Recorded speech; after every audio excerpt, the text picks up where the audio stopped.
The Whispers of the Maze set just dropped, and the meta is already seeing changes. Some heroes are rising, some are staying the same, while others are lowering. Which heroes will rise to the top as we head into Worlds? Let's get into it.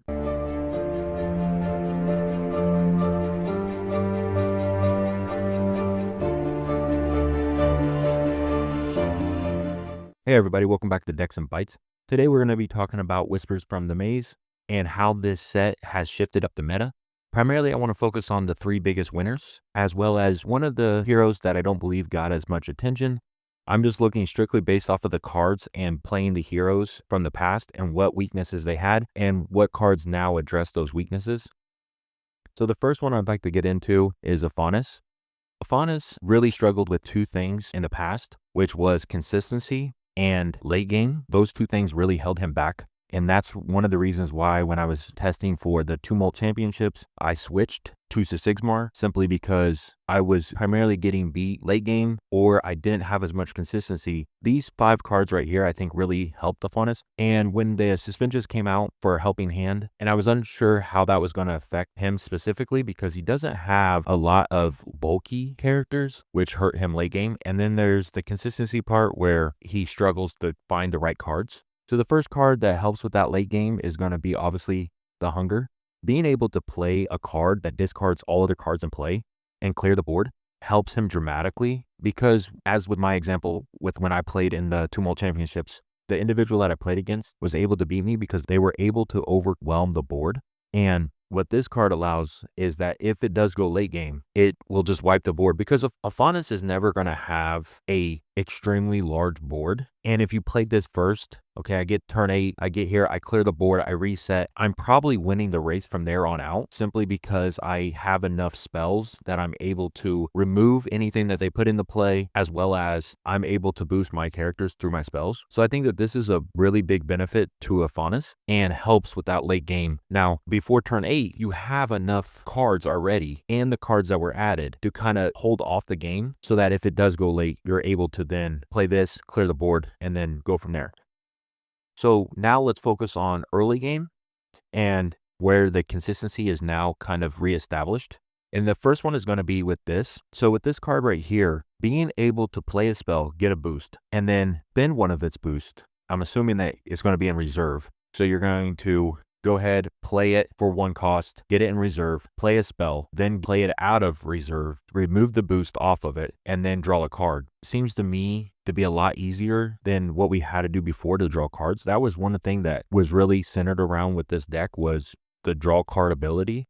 And with the suspensions, it was kind of confusing how that was going to happen. But with this card, now we're able to do, in my opinion, a lot easier simply because now all we have to do is play this, turn 2, get it out, play a spell, and then get a card back. You have that. I think that this card is very good. It's not being played very much. And that's one thing that I've noticed about this set thus far. There's not very many cards from this set necessarily being automatically incorporated into decks. And there's a lot of people still deck testing, but I think this one's a really good card, especially for Afanas. The next is going to be this. So you're able to give a character boost. Afanas' ability to be able to play a spell, boost a character. Then you're playing this and you're getting a double boost because you're going to play this depending on how many counters you have. Then you're going to be able to boost the character that many times. And the fact that it can be in your reserve and go up to 3, you can give 3 boost. And if you had another card and it's a 1 cost, that really shores up Afanas by giving him even more boost than what he had before. Mid-range to late game is where Afanas that was always rocky. You hope that you took care of the game and closed it out mid-range, so that way late game you never had to really go there, because if it did, there wasn't a lot of options late game for Afanas. So you had to rush and then hope that your mid game was strong enough to be able to hold them off, and then late game. Now with the Hunger, being able to clear the board, have that as an option, and being able to give boost for that mid-range to late game kind of shores up that area of his game because he was already a good deck. Now, this is one of the best cards in the game. If you have a hero that's able to run this, I don't see why you wouldn't. And I don't think Afanas is any different, simply because he already had a lot of removal and control. I believe that this card completely changes this deck and has to be ran because there's so many heroes that are centered around boost and they're lower cost characters that are getting the boost usually. And so this is going to be able to, 1, remove them, or 2, because now permanents have become a really important part of the game, and especially for certain heroes, you're able to get rid of those. That's a really big deal. And then the last one is this. The fact that you're able to remove a character that's in an optimal situation, you're able to get rid of something that's 5 cost or less and send it to reserve and then exhaust it. And it's a spell, so you're going to be able to boost one of your characters. Send one of their characters in, like I said, optimal position where that's 5 or less, and then exhaust him. It, to me, just helps him even more because he already had removal, disruption, all of that. But he just didn't have enough, and I think that's what led to the inconsistent part where he needed a little bit more disruption in order to be effective. And that's where these cards that I'm talking about really help him, because he's able to get more boost and he's able to cause more disruption. I think those two things are what he really needed, because that now allows for more consistency.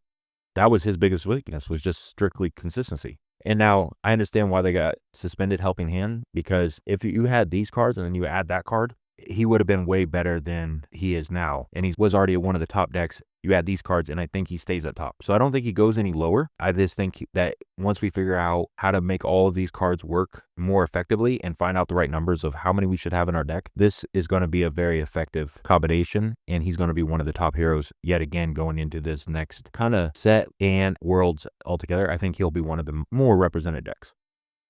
The next deck I'd like to talk about is Teija. So with Teija, I think Muna was really good, but it struggled from what Afanas struggled for, which was consistency, as well as it really centered around boost and anchored. And if you had the right uniques, you could get the boost that you needed and you could kind of screech your way over, but it wasn't kind of fast enough. And so you really wanted to focus on that mid-range game, because, you know, you give a lower cost thing, you're going to boost it, then you're going to anchor it, and then you're going to go and try to give it more boost, keep it in play by using your cards to keep anchored and keep building them up.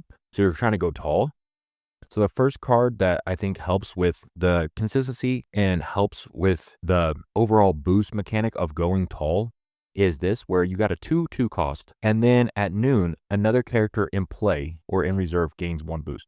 The fact that you're able to get this into reserve, and then every day you're going to guarantee 1 boost to a character. So you're going to give a character anchored, hopefully keep that character in play, and then just continuously boost it. And this card really helps with that.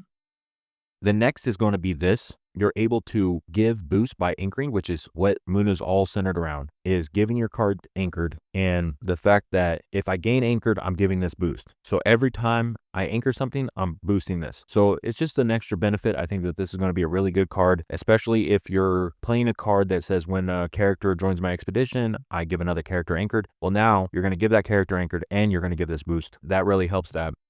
The next is going to be this card right here. So you're able to scout it out for 1, and then you're able to boost it. And no matter where I come out from, I'm going to give it a character boost, which to me is really good, because there was a lot of times in matchups while I was playing Teija where I would be just a little short or I would be tied, and I just needed something to be able to get 1 more boost to either stop them or hold them back or get me over the top, whatever the case may be. This card right here, I think, does all of that, where for 1 cost, I'm able to give a character boost, is really beneficial. And the stats itself, I mean, you're going to scout it for 1, and then it's going to go to reserve. Then it comes out of reserve, give something boost again. And then on top of that, it's a 3/2/2. Pretty much I'm paying a total of 4 with scout, the 3 plus the scout. I'm paying 4 to get 2 boost and it be a 3/2/2. That's a really good stat line that really helps Teija. Next, I think that this is the best card that Teija got by far.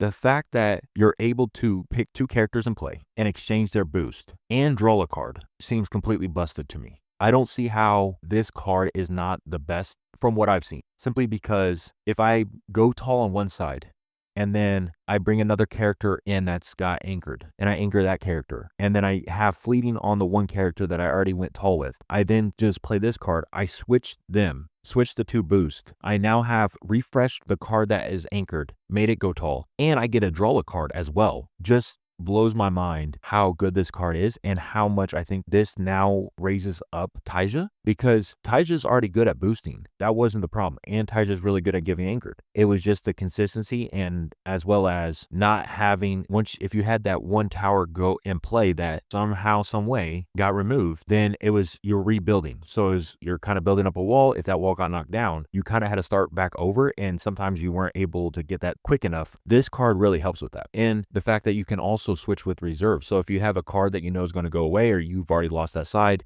and it has fleeting, you play this, you can switch it, put the counters on the card in reserve, and then it comes out of reserve with that counters. To me, this card is absolutely busted and amazing.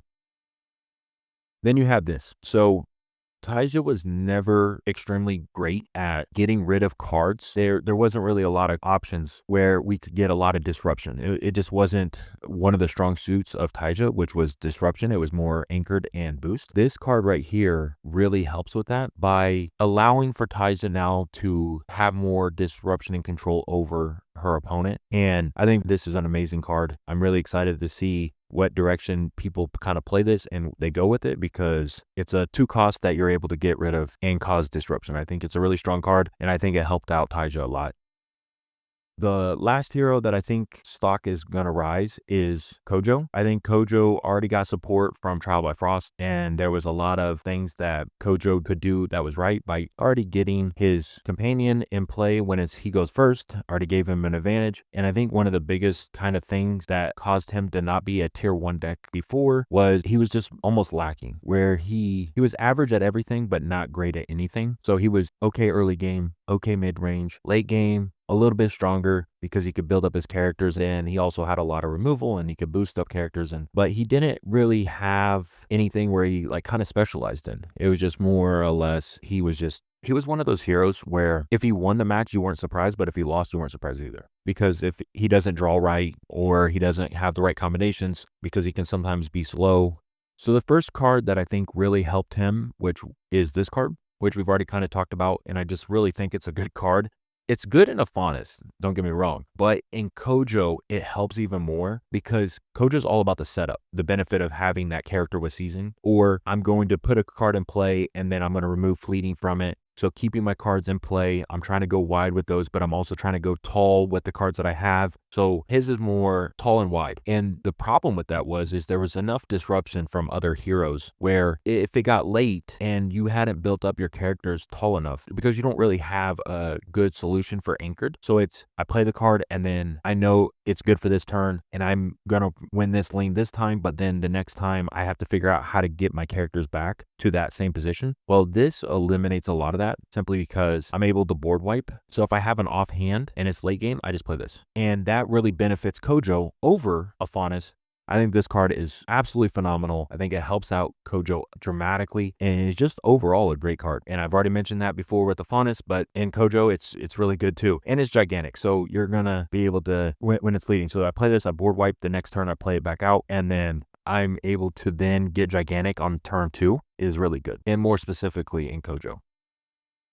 This card right here, I think arguably could be the best card from the set. I mean, it's up for interpretation and it depends on what hero, but this card is just absolutely insane. It more specifically helps out Kojo because it allows for you to set up for the next turn. So you're able to, through other cards, give cards in reserve boost, and then you're able to play this and give it another boost. So now you're got 2 boosts. It's just a really good card overall. I think we're going to see this card explored more. And as the set develops and blossoms, this card's going to see a lot more play.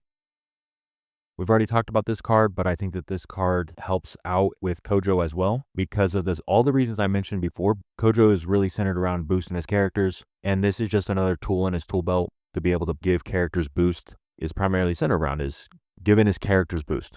This card is absolutely amazing, being a 3 cost and a 0/3/3. And then on top of that, you're able to play it for scout and then roll the dice and then put it in reserve. And then it comes out of reserve. You do the same thing again, where you're able to give this boost and then potentially another card boost.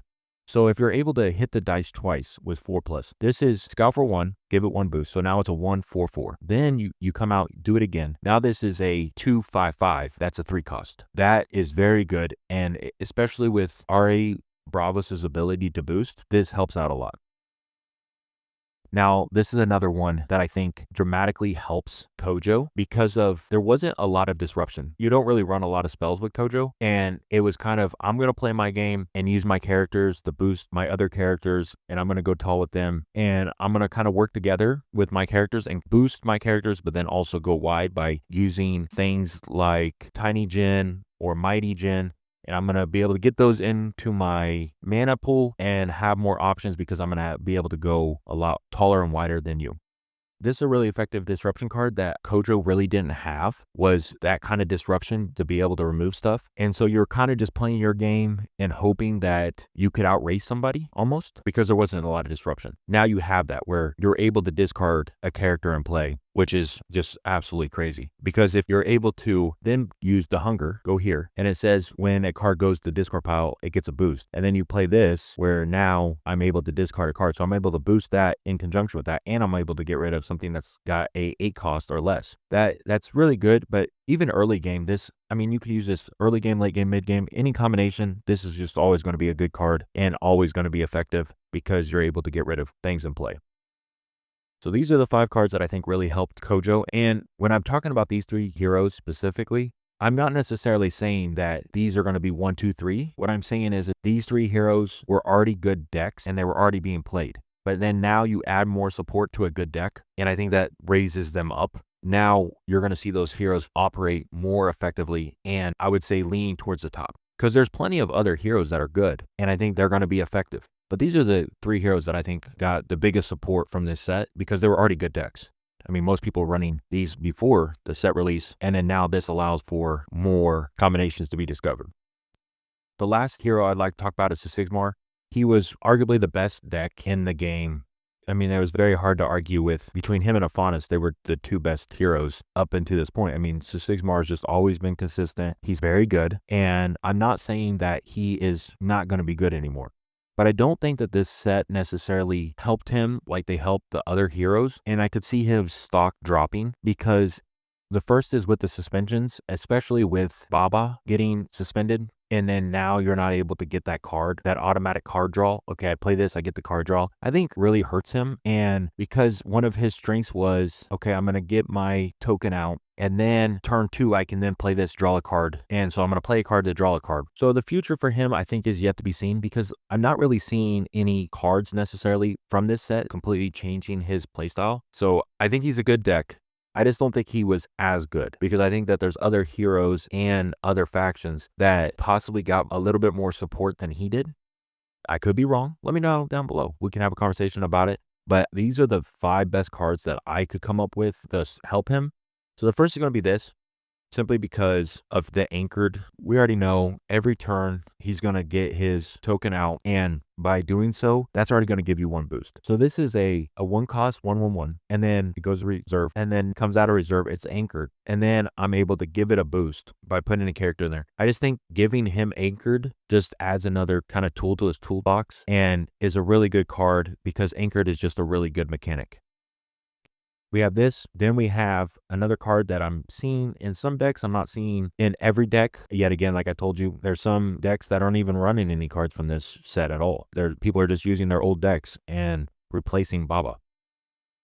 This card right here, the fact that you're able to put it into reserve and then you're able to play it, give it a boost, and give a character sleep, I think this causes some disruption. But it also could be a benefit for you, because there was times when you knew you were going to win that lane and you pretty much wasted that card because they just went to the other expedition, and so they just dodged you and you knew you were going to win it. So this now allows you to kind of save that character instead of just it going away. I think it's good. Like I said, I don't think it necessarily is great, but I think it's good. Now this card right here, I think, is one of the better cards that he got. The fact that you're able to scout this and put it into play, and then when it leaves, you create that token. To me, it just adds what he was already good at, which was token generation. Going wide. He's really good at going wide, and this just adds to his ability to go wide. This is one of the better cards for him for sure. Then we move on to this card right here. This kind of replaced Baba. I think it's a better one, but it does cost more, and it doesn't have the stats. It's not a 3/2/2. It's a 0/0/0, but you kind of am able to manipulate this card a little bit more because, yeah, you play this, you draw a card, and then you get a boost for each card in your hand. So if you play this early enough, let's just say turn 2, this is going to be a very effective card. And then when another character joins your expeditions, it gets another boost and up to 2. So this is a very good card because you're able to boost it twice. So I'm able to play this with boosted turn 2, and then turn 3, I'm not going to lose that many cards because I've used all my resources from turn 2 because this is a 4 cost. I'm able to play this. I think early game this sets up really well. And I've already talked about this, but this is a very good card. This is one card that I do think helped out Sigismar because of he didn't have a lot of disruption, and the disruption he did have was good, but it wasn't always consistent. I mean, look at me with my Tumult Championship where I needed one removal card and I would have won that match. I never found it. And because I never found the removal card, that put me in a very bad spot. So now I have that option because I'm able to get this as an additional removal. So it adds one more. I think if you're running him, you have to run this card. This is an absolute must. But that's all I got for you guys today. These are the top 5 cards that I thought helped each of these heroes. But overall, I think the meta's in a really good place. I think this set's awesome. I think it introduced a lot of interesting new mechanics that we hadn't seen before that is really shaking things up. Let me know down below what you guys think are the best decks. And if you guys have any opinions on what the top heroes are going to be going in the worlds. Thanks for standing by. I'll see you on the next one.